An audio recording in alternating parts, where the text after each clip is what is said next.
कल्पना की जाए एक बहुत ही अजीब सी स्थिति की। हम्म। मतलब मान लीजिए कि घर में कुछ मेहमान आने वाले हैं हाँ, ठीक है। और अब उन मेहमान को ठहराने के लिए अपने ही घर का कोई खाली कमरा देने के बजाय उनके लिए एक पूरा का पूरा नया घर ही खरीद लिया जाए, अरे, ये तो बहुत अजीब बात हो गई। है ना। उस नए घर में अपनी अलग पानी की पाइपलाइन हो, अपना अलग बिजली का कनेक्शन हो, पूरा नया ढांचा हो। सुनने में ये बहुत खर्चीला और अव्यवहारिक लगता है। बिल्कुल पैसे की बर्बादी है ये तो। लेकिन मजे की बात यह है कि तकनीकी दुनिया में सर्वर्स और सॉफ्टवेयर एप्लीकेशंस को चलाने के लिए दशकों तक बिल्कुल यही तरीका अपनाया गया। तो चलिए आज इसी विषय का विस्तार से विश्लेषण करते हैं। हमारे आज के इस गहन विश्लेषण का विषय है डॉकर और कंटेनर्स। और ये बदलाव कोई छोटी मोटी बात नहीं है। हाँ, आज हम यही समझेंगे कि कैसे इस तकनीक ने भारी भरकम सर्वर रूम्स की दुनिया को एक अदृश्य लेकिन बेहद शक्तिशाली आभासी रूप में बदल दिया। सही बात है। और देखिए, आज का पूरा आधुनिक डिजिटल ढांचा, चाहे वो कोई भी ई कॉमर्स वेबसाइट हो या कोई वीडियो स्ट्रीमिंग सर्विस, सब कुछ इन्हीं कंटेनर्स पर टिका है। वही तो, हम अक्सर इन भारी भरकम तकनीकी शब्दों को सुनते हैं, लेकिन आज हम इसके पीछे के असली विज्ञान को डीकोड करेंगे। बिल्कुल, ये तकनीक सर्वर के स्तर से लेकर एप्लीकेशन के चलने तक कैसे काम करती है, ये समझना वाकई बहुत दिलचस्प है। तो शुरुआत उसी पुराने दौर से करते हैं। मतलब जब भी किसी बिजनेस को कोई नया एप्लीकेशन लॉन्च करना होता था, तो कहानी हमेशा एक नई, बड़ी और बहुत महंगी मशीन यानी सर्वर खरीदने से शुरू होती थी। हाँ, और किसी को अंदाजा नहीं होता था कि नए एप्लीकेशन को असल में कितनी प्रोसेसिंग पावर या मेमोरी चाहिए होगी। बिल्कुल नहीं। इसलिए सुरक्षित रहने के लिए हमेशा जरूरत से ज्यादा क्षमता वाले सर्वर खरीदे जाते थे। जिसका नतीजा ये होता था कि बड़े-बड़े सर्वर रूम्स में मशीनें अपनी कुल क्षमता का केवल 5 से 10% ही इस्तेमाल कर पाती थीं। बाकी का 90% बस बर्बाद हो रहा था। हाँ, और वो पूंजी और पर्यावरण दोनों की बहुत बड़ी बर्बादी थी। इसी समस्या को हल करने के लिए VMware जैसी कंपनियों ने वर्चुअल मशीन यानी VM का विचार दुनिया के सामने रखा। VM ने तो वाकई एक क्रांति ला दी थी। बिल्कुल ला दी थी, क्योंकि इसने एक ही फिजिकल सर्वर के अंदर कई आभासी सर्वर यानी वर्चुअल सर्वर बनाने की सुविधा दी। अब उस एक बड़ी मशीन की बची हुई 90% क्षमता का उपयोग अलग-अलग एप्लीकेशंस चलाने के लिए किया जा सकता था। लेकिन यहाँ एक पेच था ना। हाँ, पेच तो था। भले ही VMs ने एक फिजिकल मशीन के कई हिस्से कर दिए, लेकिन हर एक वर्चुअल मशीन को अपना एक पूरा का पूरा ऑपरेटिंग सिस्टम चाहिए होता था, यानी हर एक के लिए अलग OS। सही कहा। और यहीं से वो नए मेहमान के लिए नया घर वाली उपमा पूरी तरह से फिट बैठ गई। एकदम सही। इसको तकनीकी भाषा में VMware भी कहा जाता है। देखिए, VMs बेहतरीन है, लेकिन वे परिपूर्ण नहीं है। मतलब अगर एक फिजिकल सर्वर पर 10 वर्चुअल मशीन्स चल रही हैं, तो असल में वहां 10 अलग-अलग ऑपरेटिंग सिस्टम चल रहे हैं। ओ वाओ, 10 अलग OS एक ही जगह। हाँ, और हर OS को बूट होने के लिए अपनी अलग रैम चाहिए, बैकग्राउंड प्रोसेस चलाने के लिए अपना अलग CPU चाहिए और अपनी अलग स्टोरेज चाहिए। तो ये सब उन संसाधनों की भारी बर्बादी है जो असल में उस एप्लीकेशन को मिलने चाहिए थे जिसके लिए वो सर्वर लगाया गया है। बिल्कुल। और इसीलिए हर OS को पैच करना, अपडेट करना और मॉनिटर करना एक अलग ही सिरदर्द बन जाता था। वही तो, अब VMs को तो चालू होने में ही मिनटों का समय लग जाता है। तो फिर इस समस्या का क्या समाधान निकला? मैं सोच ही रहा था कि इसका कोई तो हल होगा। समाधान के रूप में आए कंटेनर्स। कंटेनर्स का बुनियादी ढांचा VM से बिल्कुल अलग होता है। कैसा ढांचा? जहां VM हार्डवेयर का वर्चुअलाइजेशन करता है, वहीं कंटेनर सीधे ऑपरेटिंग सिस्टम का वर्चुअलाइजेशन करते हैं। एक सेकंड, थोड़ा रुकते हैं। इसका असल में क्या मतलब हुआ? इसको कैसे समझाऊं? चलिए इसको उसी घर वाली उपमा से समझते हैं। मतलब कंटेनर्स का उपयोग करना ऐसा है जैसे एक ही बड़े घर के अलग-अलग कमरों में मेहमानों को ठहराना। हाँ, बिल्कुल। यहाँ घर का बुनियादी ढांचा जैसे प्लम्बिंग और बिजली सभी मेहमानों के बीच साझा होता है। हर किसी को अलग पाइपलाइन नहीं चाहिए। बहुत ही सटीक उदाहरण है ये। तकनीकी रूप से प्लम्बिंग और बिजली का मतलब यहाँ होस्ट मशीन का OS कर्नेल है। अच्छा, कर्नल। हाँ, कंटेनर्स इसी कर्नल को साझा करते हैं। उन्हें अपना अलग ओएस बूट नहीं करना पड़ता। मतलब अलग से ओएस स्टार्ट करने का झंझट ही खत्म। एकदम। और इसी वजह से एक सिस्टम जहां मुश्किल से 10 वर्चुअल मशीनें चला पाता था, वहां वो आसानी से 50 या 100 कंटेनर्स चला सकता है। 100 कंटेनर्स, वाकई। हाँ, क्योंकि कंटेनर्स का आकार गीगाबाइट्स के बजाय कुछ मेगाबाइट्स का होता है। और चूंकि उन्हें कोई नया ओएस स्टार्ट नहीं करना होता, इसलिए वे मिली सेकेंड्स में यानी पलक झपकते ही स्टार्ट हो जाते हैं। ये तो कमाल है। लेकिन यहाँ मुझे एक बात समझ नहीं आती। क्या बात? जब कंटेनर्स के इतिहास को खंगाला जाता है तो पता चलता है कि गूगल जैसी बड़ी कंपनियां तो बहुत पहले से ही लिनक्स में सी ग्रुप्स और नेम स्पेसेस जैसी तकनीकों का उपयोग करके कंटेनर्स चला रही थीं। हाँ, ये तकनीक पुरानी है। तो फिर आज हर जगह डॉकर का ही नाम क्यों सुनाई देता है? मतलब डॉकर ने ऐसा क्या अलग कर दिया जो बाकी नहीं कर पाए? ये एक बहुत ही महत्वपूर्ण सवाल है। देखिए, डॉकर ने कंटेनर तकनीक का आविष्कार नहीं किया। वही तो। लिनक्स कंटेनर्स यानी LXC पहले से मौजूद थे, लेकिन लिनक्स के उन कंटेनर्स को समझना और इस्तेमाल करना बेहद जटिल था। तो ये सी ग्रुप्स और नेम स्पेसेस असल में करते क्या हैं? इनके बिना कंटेनर काम क्यों नहीं कर सकते? इसे ऐसे समझते हैं, जब एक ही सर्वर पर कई एप्लीकेशंस चलते हैं तो वे आपस में टकरा सकते हैं। जैसे? मान लीजिए कि 2 एप्लीकेशंस एक ही नेटवर्क पोर्ट का इस्तेमाल करना चाहते हैं, तो सिस्टम क्रैश हो सकता है। नेम स्पेसेस इस समस्या को सुलझाते हैं। कैसे? एक नेम स्पेस किसी एप्लीकेशन को ये भ्रम देता है कि वह पूरे सर्वर पर अकेला चल रहा है, उसे बाकी एप्लीकेशंस दिखाई नहीं देते। यह आइसोलेशन यानी अलगाव प्रदान करता है। ओह अच्छा, तो एक तरह से उन्हें एक दूसरे से छिपा देता है। और ये सी ग्रुप्स क्या करते हैं? सी ग्रुप्स का मतलब है कंट्रोल ग्रुप्स। ये संसाधनों का बजट तय करता है। बजट? मतलब रैम और सीपीयू का? हाँ बिल्कुल। अगर कोई एक एप्लीकेशन अचानक से बहुत ज्यादा मेमोरी या सीपीयू मांगने लगे, तो वह पूरे सर्वर को धीमा कर सकता है। हाँ, ये तो अक्सर होता है। सी ग्रुप्स एक सीमा तय कर देते हैं कि कोई विशेष कंटेनर कितनी रैम या कितना सीपीयू इस्तेमाल कर सकता है, उसे उससे ज्यादा नहीं मिलेगा। ये तो बहुत ही शानदार व्यवस्था है। लेकिन फिर वही सवाल, डॉकर की जरूरत क्यों पड़ी? क्योंकि इन लिनक्स तकनीकों को खुद से सेटअप करना किसी बुरे सपने जैसा था। वाकई इतना मुश्किल था? बहुत ज्यादा। इसके लिए बहुत गहरी तकनीकी समझ की आवश्यकता होती थी। डॉकर वह जादू था जिसने इस जटिल लिनक्स तकनीक को आम डेवलपर्स के लिए सुलभ बना दिया। अच्छा, उसने इसको आसान कर दिया। हाँ, डॉकर ने एक ऐसा टूल सेट और कमांड लाइन इंटरफेस यानी CLI बनाया जिससे कोई भी डेवलपर महज एक साधारण सी कमांड टाइप करके कंटेनर बना सकता था और उसे कहीं भी चला सकता था। यानी डॉकर ने कंटेनर्स का लोकतंत्रीकरण यानी डेमोक्रेटाइजेशन कर दिया। एकदम सही शब्द इस्तेमाल किया। और जब कोई तकनीक इतनी सुलभ हो जाती है तो पूरी दुनिया उसे अपना लेती है। लेकिन जब हर कोई इसका इस्तेमाल करने लगा तो एक नई चुनौती सामने आई होगी, मानकीकरण यानी स्टैंडर्डाइजेशन की। आनी ही थी। मैंने नोट्स में देखा OCI यानी ओपन कंटेनर इनिशिएटिव का जिक्र बार बार आता है। मैं इसे रेलवे ट्रैक की उपमा से देखना चाहूंगा। Railway track. हाँ, मान लीजिए कि हर ट्रेन बनाने वाली कंपनी अपने हिसाब से पटरियों की चौड़ाई तय करने लगे। कोई पटरी चौड़ी बनाए, कोई संकरी। ऐसे में क्या होगा? कोई भी ट्रेन दूसरे शहर या दूसरे ट्रैक पर नहीं जा पाएगी। पूरा रेलवे नेटवर्क ही ठप हो जाएगा। बिल्कुल।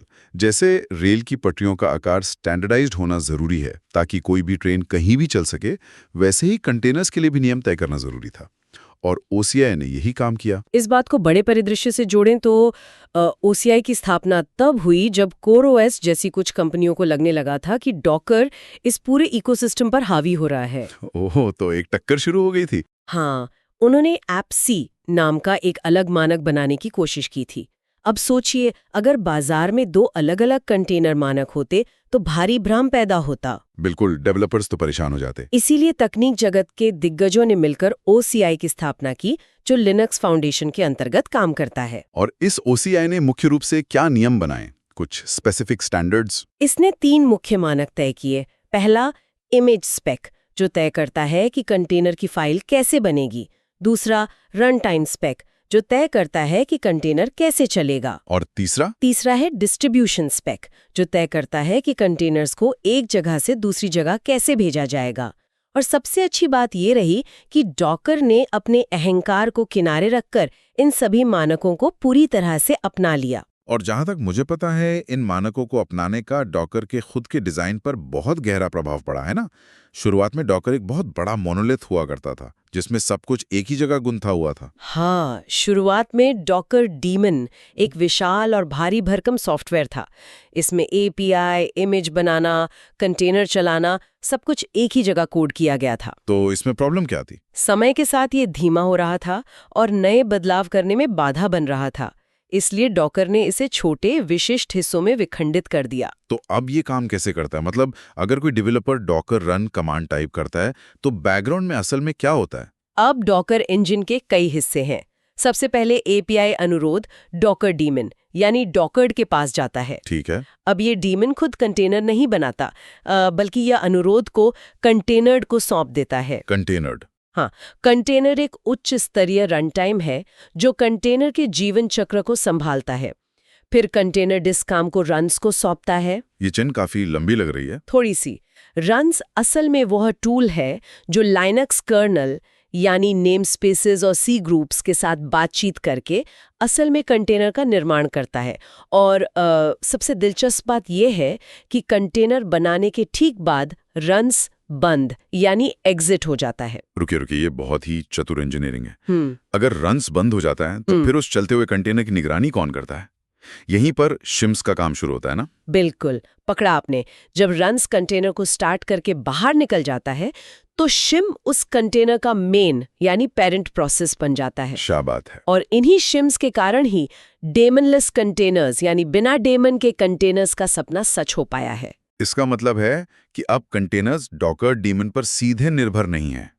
ये प्रोडक्शन एनवायरनमेंट के लिए तो एक बहुत बड़ी उपलब्धि है। बहुत ही बड़ी। मतलब मान लिया जाए कि किसी सर्वर पर सैकड़ों कंटेनर्स चल रहे हैं और डॉकर डीमन को अपडेट करने या रीस्टार्ट करने की जरूरत पड़ जाए, तो पहले तो सारे कंटेनर्स बंद हो जाते होंगे। हाँ, पहले ऐसा ही होता था, जो कि बहुत बड़ी समस्या थी। लेकिन अब शिम्स की वजह से अगर डॉकर डीमन को रीस्टार्ट भी किया जाए तो भी चलते हुए कंटेनर्स बंद नहीं होंगे। वाह, ये तो जादू जैसा है। हाँ, वे बिना किसी रुकावट के चलते रहेंगे और जब डीमन वापस चालू होगा तो वह शिम्स के जरिए वापस उन कंटेनर से जुड़ जाएगा। अब तक हमने ये समझा कि कंटेनर्स का बुनियादी ढांचा क्या है और वे कैसे चलाए जाते हैं, लेकिन ये बनते कैसे हैं?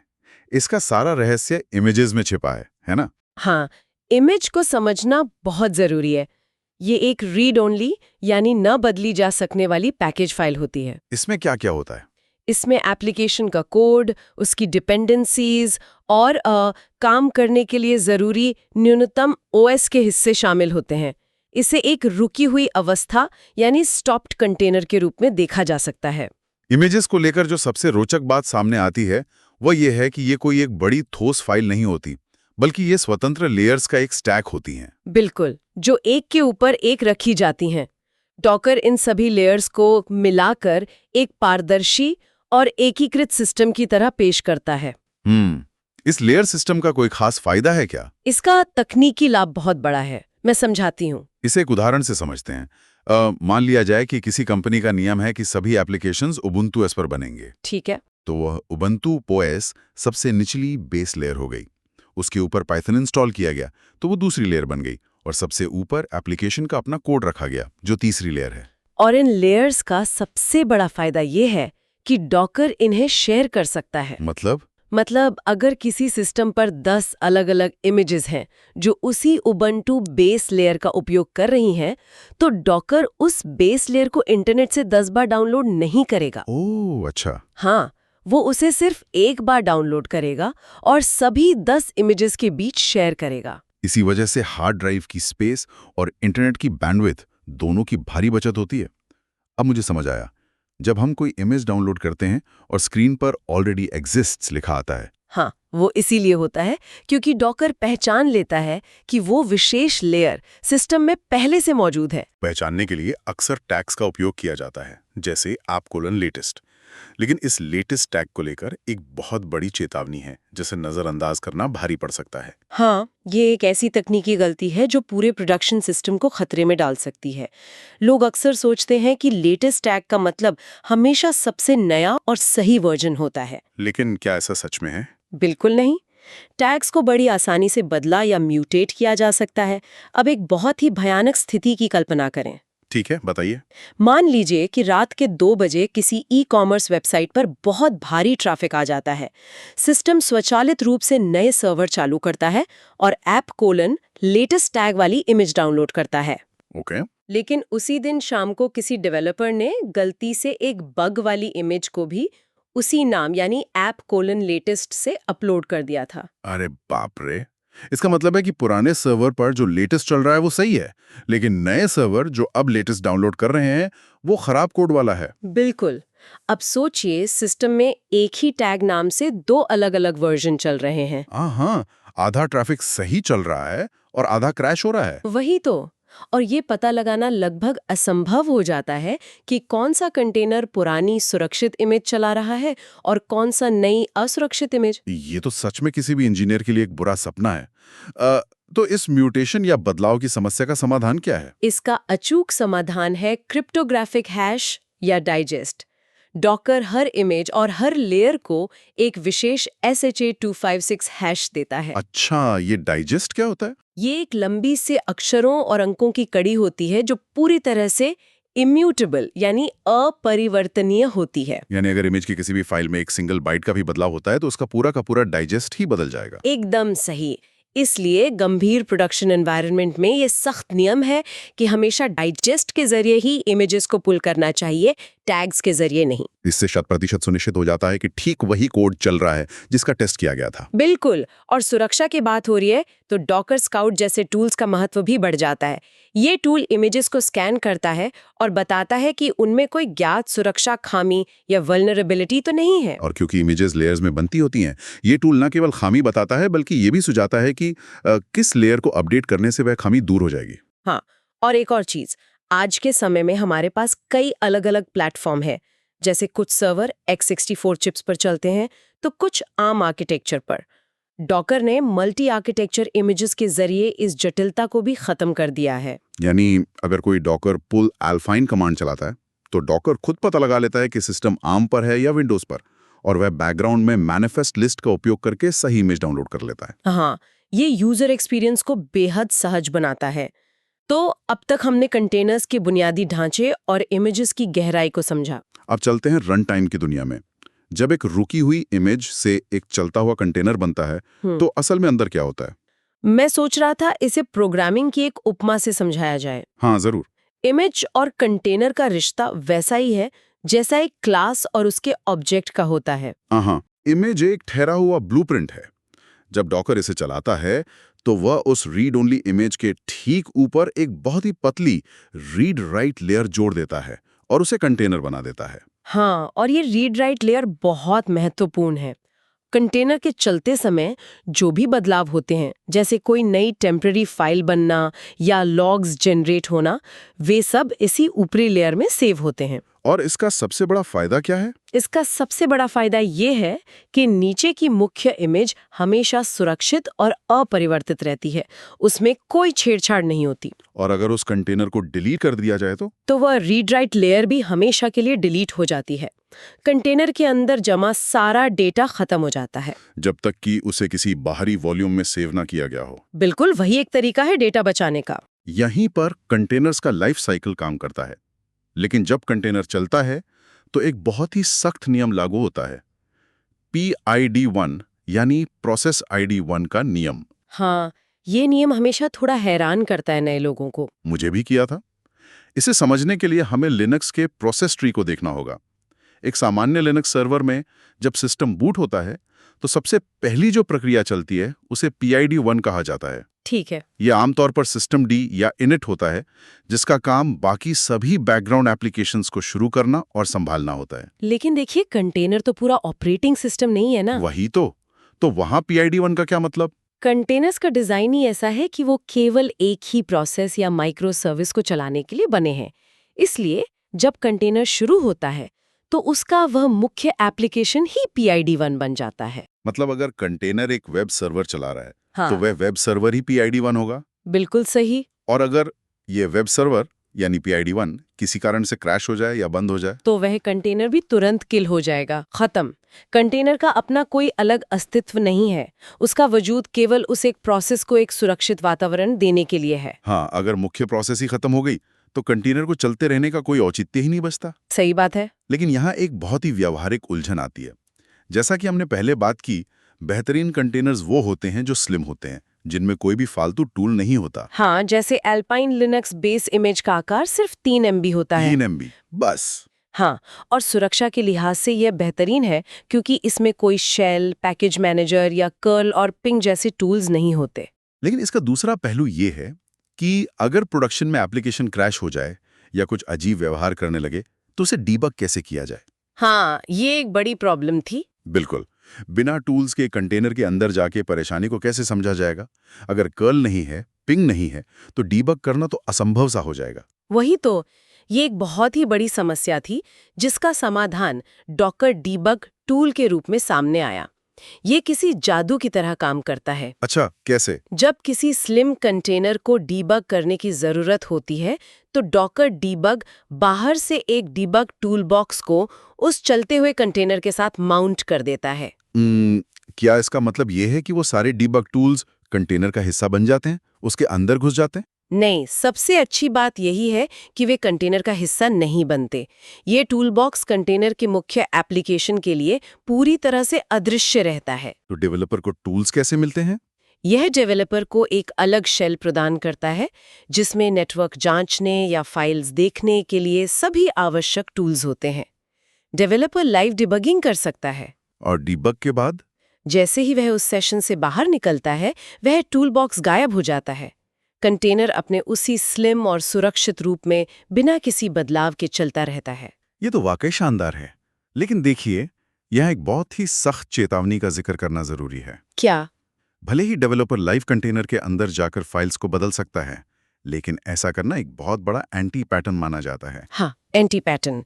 इसका सीधा सा मतलब है कि कोई काम करने का तरीका उपलब्ध तो है, लेकिन तकनीकी रूप से वह एक बहुत ही बुरा अभ्यास है। कंटेनर्स को हमेशा इम्यूटेबल यानी अपरिवर्तनीय माना जाता है। लेकिन एक सेकंड, अगर कोई डेवलपर एक चलते हुए कंटेनर में घुसकर कोड की कोई लाइन बदल देता है और वो ठीक से काम करने लगता है, तो इसमें बुराई क्या है? बुराई ये है कि वो बदलाव केवल उसी एक कंटेनर की अस्थायी रीड राइट लेयर तक सीमित रहता है। हाँ, समझा। अगर वो कंटेनर क्रैश हो गया या लोड बढ़ने पर सिस्टम ने नए कंटेनर्स चालू किए, तो वो बदलाव हमेशा के लिए खत्म हो जाएगा और नए कंटेनर्स फिर से पुराने खराब कोड के साथ चलेंगे। तो सही तरीका क्या है? सही तरीका ये है कि अगर कोई बग मिलता है तो मूल कोड में सुधार किया जाए, एक नई डॉकर इमेज बिल्ड की जाए और उस नई इमेज से नए कंटेनर्स चलाए जाएं। मतलब पुराने कंटेनर्स को पैच करने की कोशिश कभी नहीं करनी चाहिए। बिल्कुल नहीं। पुराने को नष्ट करें और नया लाएं। आधुनिक माइक्रोसर्विसेज की पूरी नींव ही इसी इम्यूटेबिलिटी पर टिकी है। क्या बात है! आज की इस चर्चा में हमने वाकई में एक बहुत लंबा और गहरा सफर तय किया है। हमने देखा कि कैसे तकनीकी दुनिया ने उन पुराने समय के भारी भरकम और महंगे सर्वर रूम्स की बर्बादी को रोका। बिल्कुल। हमने समझा कि कैसे वर्चुअल मशीन्स के भारीपन को दूर करके कंटेनर्स ने संसाधनों को साझा करना सिखाया। और सबसे महत्वपूर्ण बात, हमने ये समझा कि कैसे डॉकर ने लिनक्स कर्नल की उन जटिल तकनीकों को इतना आसान और सुलभ बना दिया कि आज हर छोटा बड़ा डेवलपर इनका इस्तेमाल कर रहा है। तो इस सब का आखिर में क्या मतलब है? अगर हम सोचें तो ये सब जानना इसलिए जरूरी है क्योंकि क्लाउड नेटिव एप्लीकेशंस का पूरा ढांचा इन्हीं कंटेनर्स पर टिका है। ये तकनीक हमारे रोजमर्रा के डिजिटल अनुभव की अदृश्य रीढ़ बन चुकी है। हाँ, पर देखिए, एक बात जो हमेशा सच रहती है वो यह है कि तकनीक कभी ठहरती नहीं है। वही तो, हमेशा कुछ नया आता रहता है। इस पूरी चर्चा के अंत में एक बहुत ही दिलचस्प और नई तकनीक का जिक्र आता है, WASM यानी वेब असेंबली। ये पूरी तरह से एक नया अध्याय है। हाँ, वेब असेंबली ये चर्चा को एक नए ही रहस्यमयी मोड़ पर ले जाता है। क्या है ये WASM? WASM असल में एक आधुनिक बाइनरी इंस्ट्रक्शन सेट है।